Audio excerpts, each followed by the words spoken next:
Problem 10 is asking you guys to rank these 5 aldehydes and ketones in order of their electrophilicity.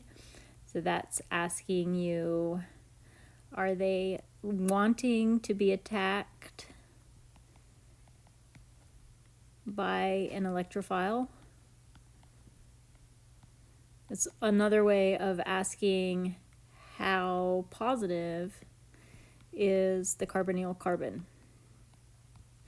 So you already know that aldehydes are more electrophilic than ketones. So these 3 right here, because they're aldehydes, they're going to be up at the top of this ranking. And your ketones are going to be down here on the bottom. So let's start by ranking the ketones, because we know that those 2 are down on the bottom. With ketones, we're looking at 2 things. We're looking at steric hindrance, and we're looking at how much electron density is being donated by the alkyl groups. So for these 2 ketones, it's pretty easy to see which one is going to be the least reactive because of that bulky tert-butyl group. So this guy right here is the least because of sterics. I'm going to see if I can draw that in. And then our other ketone, acetone, will be the next least reactive. It's not as sterically hindered. So now what we have left are the 3 aldehydes.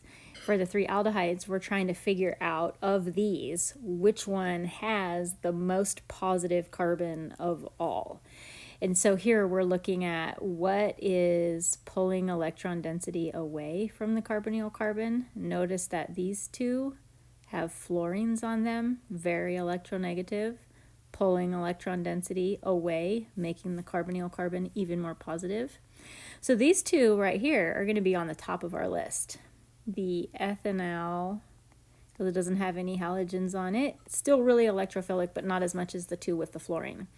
So now we've got it narrowed down to just these 2 guys right here. They both have 3 fluorines on them, so in terms of electronegativity, they're the same. But notice that this one right here has got that positive formal charge on the oxygen, which is totally setting it up for this kind of business. And if you move the electrons up like that, you're going to end up with a full-on positive charge down on that carbon. So that is awesome. That is definitely the most reactive of the 3.